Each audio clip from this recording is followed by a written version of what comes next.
একদিকে আকাশ জুড়ে সূর্যের এই প্রখর তেজ, আর অন্যদিকে নিজের সবটুকু কোমলতা লুকিয়ে এই তীব্র রোদের সাথে লড়াই করে চলছে একলা এই ফুলটি। প্রকৃতি যেন আমাদের শেখায়, পরিস্থিতি যতই কঠিন হোক না কেন, নিজের অস্তিত্ব টিকিয়ে রাখার লড়াই থামানো চলে না। এই তৃষ্ণার্ত গাছগুলোকে একটু জল দিয়ে ভিজিয়ে দিলাম। প্রকৃতির এই ছোট্ট যত্নটুকুর মাঝে লুকিয়ে থাকে আসল আনন্দ।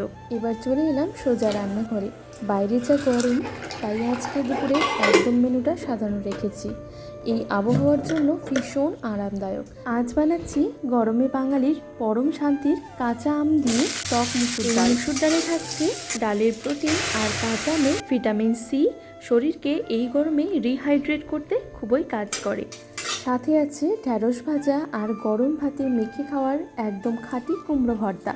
ব্যাস তৈরি হয়ে গেল আজকের দুপুরের একদম তৃপ্তিদায়ক একটি থালি। আপনাদের দুপুরের মেনুতে আজকে কী ছিল অবশ্যই কমেন্টের মাধ্যমে জানাবেন। আজ তবে আসি, পরবর্তী নেক্সট ভিডিওর জন্য অবশ্যই চ্যানেলটিকে সাবস্ক্রাইব করে পাশে থাকবেন। সবাই ভালো থাকবেন, সুস্থ থাকবেন। ধন্যবাদ।